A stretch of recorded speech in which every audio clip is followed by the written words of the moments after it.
MegaMogwai here, and I got yet another Legends of Runeterra video for you guys today. Today we got a bit of a different video, kind of an improv one really. I had a actual gameplay content for you guys ready today, but I'm gonna postpone it for tomorrow because we got some new cards to talk about. Shoutouts to the Runeterra report. I don't know if these are like actual like leaks or if they're official. I don't know. I just know that the Runeterra report at Lore Report, if you want to follow them on Twitter, you know, they claim to be the #1 source of news for Legends of Runeterra, and I mean, at least they are delivering with this aspect, as we got some new cards to talk about, like I said, with this variety patch that's incoming shortly. And I have a lot to say about some of these cards, so I thought we'd do a video in which we just, we don't necessarily react Andy to them, but we do review them. So without further ado, let's stop rambling, let's get right to it. We're recording, right? All right, fantastic. Professional. First of all, we got the Perfidious Promoter from Bilgewater. 4 mana, 4/4 that says, when you refill mana, create a fleeting random follower in hand you can exactly afford. This is a very hard card to evaluate. I'm not very impressed by it, to be honest. Right now, ways that I can think of refilling mana outside of coins involve stuff like PNZ with formula, or attune, right, which is focused on spell mana. So you're creating a follower which uses unit mana, which, like I said, it's difficult to say. Like, you're playing this on turn 4, right?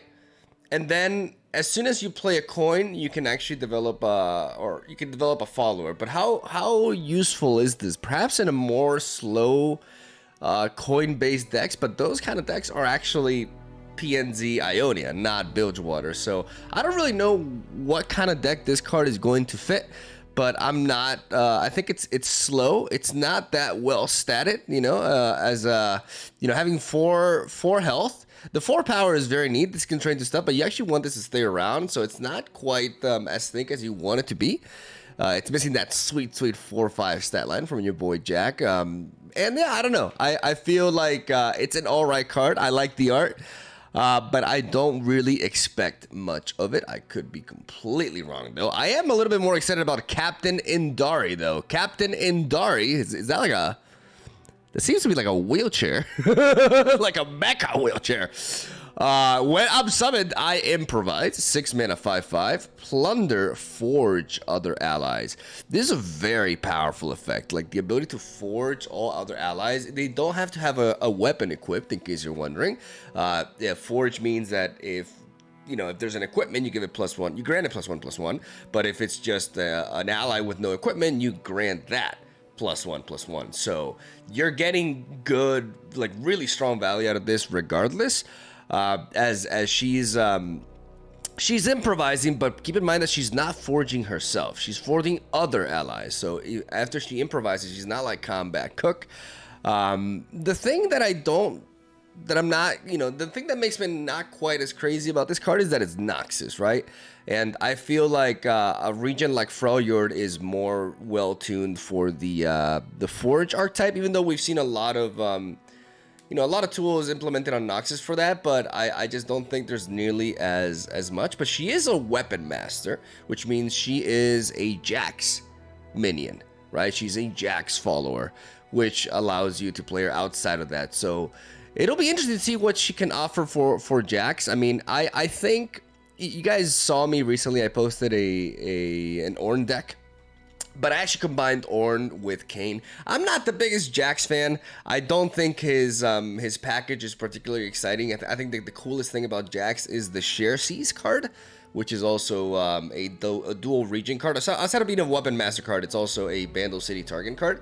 I think that's the card with which you can do the wackiest stuff with the Jax package. Otherwise, it's a pretty linear sort of like mid-range archetype, and I don't know how much more this is going to add. It definitely gives the deck a bit of like a stronger finisher in a way, which is interesting. But outside of that, I'm not so sure. You know, a lot of people are excited for Jax. I'm not as much. I'm more of a Kayn Ornn simp myself. But I'll keep an eye on Captain Indari, and I'll see if she spices things up for Weapon Masters enough, even though I'm not, I am more excited than the Perfidious Promoter, but I also don't think this card is going to be super meta defining, but we will see. Then we have the Beguiling, am I saying it right? Beguiling Cobra, English. Each round, 7 mana, 4/7 from Ionia, a reptile.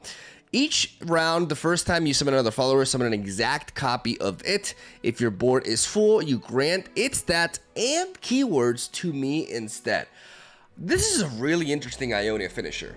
We haven't really seen many things, because when you look at Ionia, I mean, you have stuff like Sign-In, right? And there are some other, you know, late game bombs, but there's nothing really defined in that slot. Like, everything that's like big in Ionia is just kind of like Mina. It's just recalling stuff, right? Ionia is not known for its big boy followers. You know, it's known for other things, but this is not an area where it excels. So having a card that's a new tribe in Reptile, and have it have this snowbally potential is definitely really interesting, and I'm going to be experimenting like crazy with this card, because the ability to re-summon a card means any follower with a summon effect gets its effect duplicated effectively alongside the extra body. So it's just, there's a lot of cool shit you can do with this, and out of this first page, Beguiling Cobra is definitely where it's at for me. But we got some spicier shit to talk about, because there's a card that's you can see it already. We're gonna get there, but before that, Innovative Blacksmith, 3 mana 2/2 from Freljord. I like that better. I like the Freljord. Mixes really well with the Forge, makes it so that even though it's a weapon master, you can incorporate her outside of Jax, which I think is pretty important. When I'm summoned, I improvise, a 2/2, so basically she's like a combat cook, but she's 3 mana and she's not forging herself. But then each round, the first time you forge or equip an ally, you heal your Nexus 1.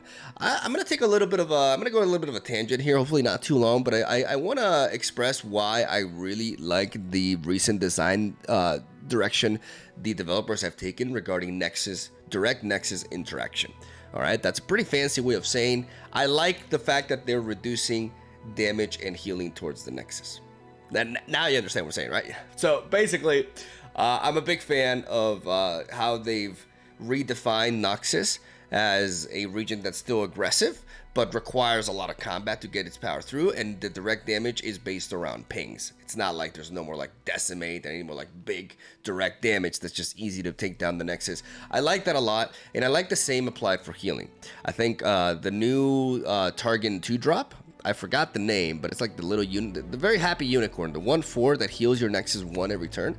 I like effects like that, right? Because you can definitely gain a lot of health if you have the right synergy built around this card, but it's never going to be just absolutely one-sided. It's not going to flip the game on its head. Like if you add too much healing to cards and make healing too efficient, then you have to make aggro more efficient, and it becomes kind of like this you know, the retroalimentación. I don't know how to say that in English, but yeah, I think, you know, it creates this sort of like loop in which power creep follows, and I'm not the biggest fan. I think that's one of the biggest things that rotation has provided us with. You know, it's toned down a lot of things, and I'm a big fan of a card that just will like reverse ping your Nexus and heal it by 1 every time.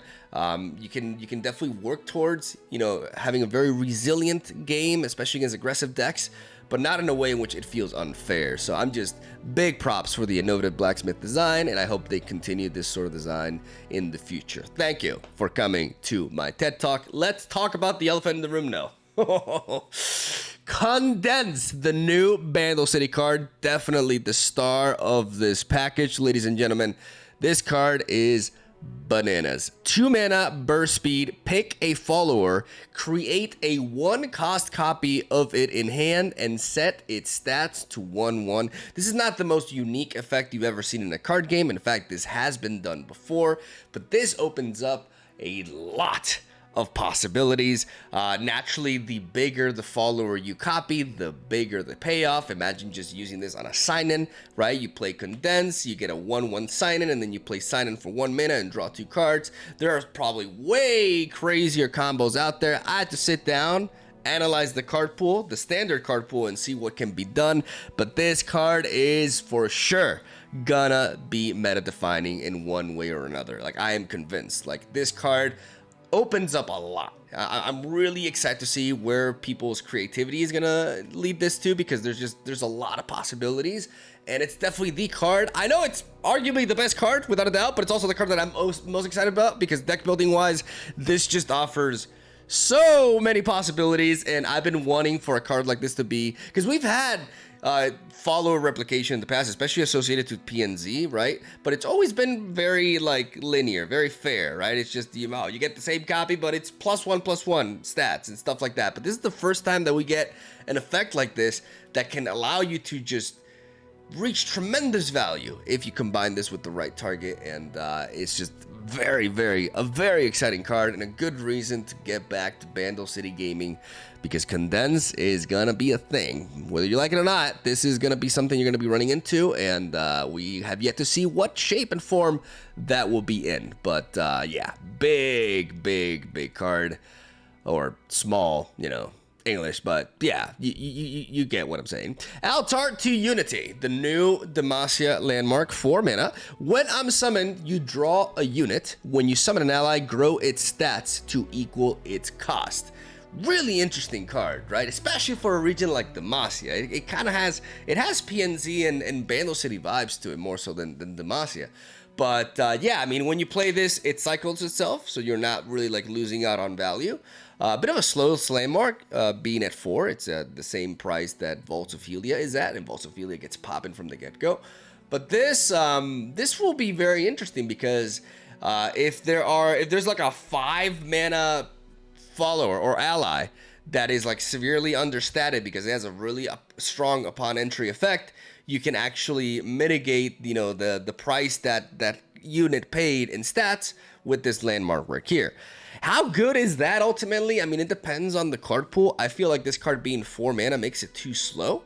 So I don't think this is going to be very good, but I could be wrong. There could be some crazy combos that I'm currently not thinking about. But I'm not very impressed by Altar of Unity initially, and I'm surprised that it's the Demacia card. It's quite interesting decision to take that to Demacia, and I will be messing around with it. It seems like a very fun card to build around with, but I don't think it'll be as good, nowhere near as good as Condense. As then we go to page 3, we got the Royal Shimmerwing from Ionia, a bird. We got reptiles and we got birds. We're keeping it simple, ladies and gentlemen, with the tribes. As Royal Shimmerwing is a 5 mana 5/4 with quick attack. Other bird allies have +1 attack and quick attack. So kind of like a bird tribal sort of like captain, right? Not the most exciting card ever. You know, these are not my favorite kind of cards, but maybe bird decks are going to be a thing in the future, and that'll be exciting to see. You know, maybe they're kind of unga bunga, but, you know, time will tell. As then we got Blowback. The new, I guess the new version of Get Excited, really. A much more, you know, fair version, and much more synergy required version. I don't know if I labeled that, if I expressed that correctly, but again, you understand what I'm saying. 4 mana, fast speed PNZ spell that deals 1 damage to an enemy and the enemy nexus. But then you can discard up to 2 to increase the damage by 1 for each card discarded. Naturally, this is not like Get Excited, in which you can just drop it in for pure burn damage into any PNZ deck, because being able to discard 2 cards, or having to discard 2 cards to deal 3 damage to the Nexus, is actually a very heavy requirement. It's a heavy price to pay, and not every deck can afford it. This is definitely a strong option, I think, for discard decks, but we'll see how well it actually blends into them, because it costing 4 mana, you know, it's not as easy. You can't just pay this with spell mana. You got to invest a little bit more than that. So it's not, you know, and you know, Get Excited could allow you could go face to it when you need it, but you could also use it to remove stuff. This is always going to be dealing like 3 this damage to something and then damage to the Nexus, which means you're paying more for it, but it also means that it's going to get more out of Powder Keg synergy. I think we could see this with stuff like Powder Keg. We could definitely see this in Mischievous Mirai decks as well. I think BB can ultimately end up loving a card like this, and that's where I think it's really going to shine, and of course in discard packages.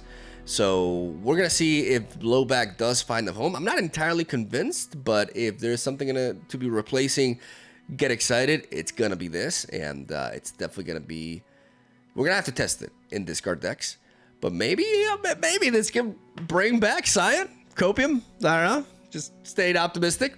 Sacrificial Scholar. Oh boy, another target faded unit. Let's go. 2 mana, 1/2. Last breath. Create in hand copies of the first 3 spells you played on me. I mean, if you've played 3 spells on this thing, you've invested a hell of a lot to get this thing big. So if it dies, then you know, at least you get everything back, but you still lose a lot of momentum, right? What we have here effectively is, you know, instead of the 1-drop, instead of the 1 mana 1/1, for 1 more mana, we're getting 1 extra health, which in a faded unit can go a long way. And we're getting the ability to get everything we invested into it back, right? Ultimately, is that worth it? Do faded decks run out of gas? Do faded decks require more faded units in order to be more consistent? I'm not entirely sure because I very rarely play the archetype. I have not played Pantheon in a very long time. So it's hard for me to evaluate just how good this card will be, but I'm not sure. I mean, it's a big deal, right? To get all this stuff back in. I mean, it's easy to say, it's easy to brush it off, but it's like getting back Pale Cascade and like cheap spells that can also like just cycle through your deck again. Like maybe this guy just allows Faded to never run out of steam, and that could be pretty scary. So this card could end up being very meta defining or mediocre. And I have a hard time saying where because I should have played more Pantheon. I should have done my homework, unfortunately. I'm sorry. Last, but definitely not least, these last 2 cards. Oh, meu Deus. Pack Attack. Start a free attack with an exact ephemeral copy of each cat ally. So we got cat synergy. We got reptiles, we got birds, we got dogs, and we got cats. Not the most inspired tribal. Like I think, you know, I thought it was cool where it was like stuff like Elnuks and Yordles and Fays, but you know, I'm not gonna complain too much as long as the cards are cool. Pack Attack gives Shurima something that it's never quite had before, and that is the ability to set up a free attack. We could see Azir cat decks. Why not? Like, we haven't seen cats. We can speculate anything, really. But it's really interesting that, like, these cards that start a free attack are a dime and a dozen, right? Like, we have the Ionia Dragon Ambush, which is a very special card and allows you to build specific decks for it that would not exist without it. And so Pack Attack giving Shurima a free attack, even if it's limited to the tribe, can open up a lot of doors. And I'm definitely all in for that as a deck brewer. I love that.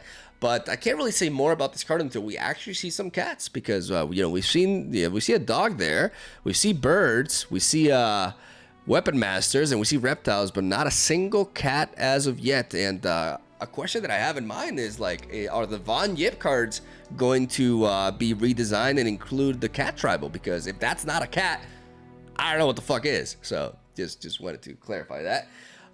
And then we got the Grave Companion, one of the coolest, maybe my second, maybe right after Condense, the card that I'm most excited about right after that one.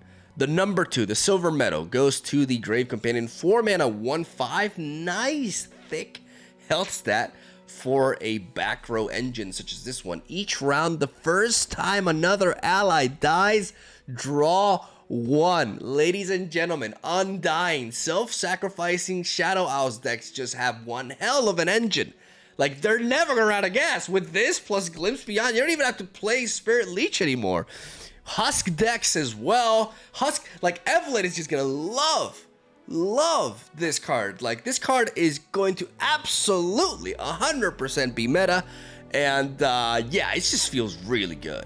Like, it just, like, especially now post-rotation, how limited card draw is. There's certain region combinations that just do not have access to a reliable card draw.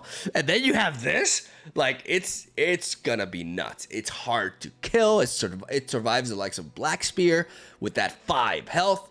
And, you know, not great into trading, but, you know, you don't really want to be using the stat line for combat anyways, as this thing is just going to keep your options open.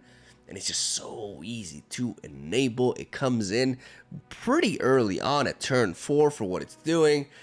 Phenomenal card, and I can't wait to brew some Husks and some Shadow Owls emo death decks with it. It's gonna be a blast. And those are the 8 cards, ladies and gentlemen. A total of actually 8. Did I count right? 6, 9. No, 11. Yeah, my math is all wrong. 11 cards. For me, Condense, followed by Grave Companion. are like the most exciting ones. Then Beguiling Cobra. Like I'm actually excited to mess around with Beguiling Cobra. We'll see if the Jax cards make Jax decent. We'll see if Alter to Unity does anything. Yeah, I could be severely underestimating the card. I'm not really excited about the Royal Shimmerwing. It's just kind of like a, you know, pretty vanilla sort of like tribal booster. I've seen that a million times before. Like it's not the craziest thing. And you know, maybe I get back into some Pantheon action. I'm really eager to see what the cats are all about, and I just have a lot of questions, man, because we got a bunch of new tribes, and we have barely any information on them. So yeah, it's exciting times. Really hope we get more like variety patches like this in the future, you know, not forcing them to release a full-on expansion every time, but keeping the content flowing and you know, keeping the game fresh. And I'm already really excited for what Standard is shaping up to be, and both excited and a little bit afraid of Condense, but mostly excited for the card personally. So yeah, that's where I'm going to end this video. I thank you guys for watching. Stay tuned for daily Legends of Runeterra content. Hope you guys, you know, enjoyed the video. Let me know what you think about the cards. Which ones you're particularly more excited about? Is there anyone that seems particularly broken to you? Let me know in the comment section down below. Tomorrow we'll be back at it with a gameplay video. I got 3 spicy decks in line for you guys. And yeah, I hope you guys are excited for that. I'm gonna stop talking. Thank you for watching. Have a solid day. I'll see you tomorrow.